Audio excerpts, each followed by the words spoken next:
फिर मैं बाहर पहुंची और अपने आंतरिक परिधान पहनने लगी। ऊपर काला टॉप पहना, पीला टॉप पहना और नीचे लाल पारदर्शी पहनी और टांगों पर लंबी जांघों तक पहुंचने वाला स्टॉकिंग्स पहनी।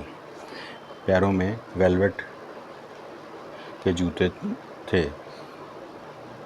मेरी लाल स्कर्ट के नीचे से काली लॉन्जरी साफ चमक रही थी और पीले टॉप के पीछे से भी वे लॉन्जरी साफ चमक रही थी। मैंने लिपस्टिक निकाली। गहरे लाल रंग की लिपस्टिक पर मैंने उस पाउडर का छिड़काव किया तो लिपस्टिक थोड़ी थोड़ी बैंगनी नज़र आने लगी।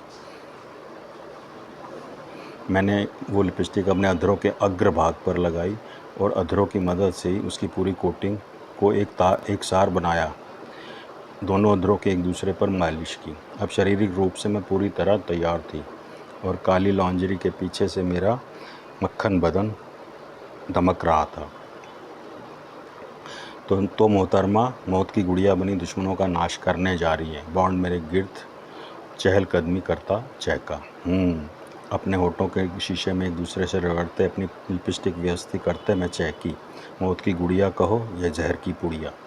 अंततः मैं पुनः रसोई में निकल गई। नैन्स बॉन्ड भी मेरे पीछे पीछे रसोई में पहुंचा। मैंने फाउंडेशन लोशन का काफ़ी लोशन उस कांच पाउडर के मिश्रण में मिला दिया। फिर मैंने उसे अच्छी तरह मिक्स किया। अंततः वो मिश्रण एक नरम सी पेस्ट में तब्दील हो गया। फिर मैं उस पेस्ट को अपनी दोनों हाथों में मलने बैठ गई। कांच की चुभन मुझे अपने हाथों में महसूस हो रही थी। अगले ही मिनट मेरे दोनों हाथों में वो कांच युक्त पेस्ट अच्छी तरह लगा हुआ था और स्किन फाउंडेशन की वजह से उसका रंग पूरी तरह मेरी त्वचा के रंग जैसा नज़र आ रहा था। कोई नहीं कह सकता था कि मैंने अपने शरीर या हाथों पर सिवाय फाउंडेशन लोशन के किसी अन्य चीज़ का लेपन किया है। फिर मैंने अपना भरपूर मुआयना किया और बोली, चलूँ? कोई हथियार तो ले लो। बॉन्ड मेरी कमर पर हाथ रखता बोला, क्या ज़रूरत है? हूर का हुस्न ही हथियार है। देखना दुश्मनों के छक्के आज यह हसीना कैसे छुड़ाएगी। बाय। फिर मैं बॉन्ड से विदा लेती बाहर की तरफ बढ़ी। बाय। मैं सीढ़ियाँ उतरती नीचे पार्किंग में पहुंची। अगले 2 मिनट बाद मैं अपनी पेलियों में मजनू का टीला की तरफ बढ़ी जा रही थी। पीछे बॉन्ड ने मीर नौरानी के भेजे कुत्तों से अच्छी तरह निपट लेना था, इस बात का मुझे पूरा विश्वास था। मजनू का टीला दिल्ली के अंतर्राष्ट्रीय बस अड्डे के पास बना नशेड़ियों का एक छोटा सा ठिकाना था। वहाँ लड़कियों ने अपने बार खोल रखे थे और वहाँ ताड़ी कच्ची शराब का व्यापार होता था। ताड़ी यानी कच्ची शराब का व्यापार होता था।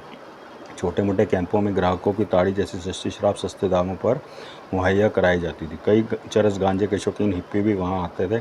अतः वो इलाका दिल्ली का अच्छा खासा बदनाम इलाका माना जाता था, पर वहाँ जिस्म का कारोबार हरगिज़ नहीं होता था और यही विशेषता मजनू का टीला की मुख्य वजह बनी हुई थी। मैं उधर चल तो पड़ी थी, पर मुझे यह पता ना था कि मीर नौरानी मुझे कहाँ मिलेगा। मजनू का टीला तो बहुत बड़ा इलाका था। मैं भी जल्दबाजी में उससे पूछना भूल गई थी कि हमें मिलना कहाँ पर है। बहरहाल मैं वहाँ पहुँची। उस वक्त रात के 10:30 बजे थे और मुलाकात का समय 11 का था। मैं एक ताड़ी के अड्डे की तरफ बढ़ने लगी। एक हकीकत यह भी थी कि मेरे दुश्मनों ने मुझे खुद ही ढूंढ लेना था, क्योंकि असली कोहिनूर की ज़रूरत उन्हें थी और वो उन्हें मेरे से ही हासिल होना था। मुझे उम्मीद तो थी कि वहाँ पर कुछ नशेड़ी मेरी ताक में ज़रूर मौजूद होंगे। वो एक बड़ा सा तंबू नुमा कैंप था जिसकी तरफ मैं बढ़ी जा रही थी। उस कैंप में पेट्रोल मार्क्स की रोशनी चमक रही थी और तंबू के भीतर से ही नशे में डूबे ग्राहकों की आवाज़ें आ रही थी। मैं अभी उस कैंप से 100 कदम दूर थी कि सामने से एक पेड़ के पीछे से एक शख्स निकलता मेरी तरफ बढ़ा। मजनू का टीला एक कच्चा इलाका था जहाँ काफ़ी दूर तक बड़ा सा मैदान ही नज़र आता था। चारों तरफ पेड़ ही पेड़ थे और 10-10 गज की दूरी पर वैसे कई तंबूनुमा कैंप नज़र आ रहे थे। बहरहाल मैं अभी उस शख्स का ध्यान से देखती कि मेरे बाईं तरफ काफ़ी दूर बने एक तंबू के पीछे से दूसरा शख्स निकला और मेरी तरफ बढ़ने लगा। वो उसके पास में ही एक तिब्बती मार्केट थी, उसी के परिधान वहाँ जहाँ तिब्बत के परिधान वगैरह बेचे जाते थे। मेरी पहलियों और यौवन की पहचान से उन्होंने अंदाज़ा लगा लिया कि मैडम नीला दामली ही हैं। तभी दाईं तरफ पार्किंग में खड़ी गाड़ियों के हजूम के पीछे से एक शख्स मेरी तरफ बढ़ने लगा। यानी मेरे सामने और दाएं बाएं से 3 शख्स मेरी तरफ चले आ रहे थे। मैं अदा से पीछे झूम गई। मेरे पीछे से चौथा शख्स मेरी तरफ पहुंच रहा था। मैं अदा से उसका इंतज़ार करती अपनी डनहिल सुलगाने में मशगूल हो गई। उस खाली मैदान में ही वारदात होने का अंदाज़ा मुझे होने लगा था।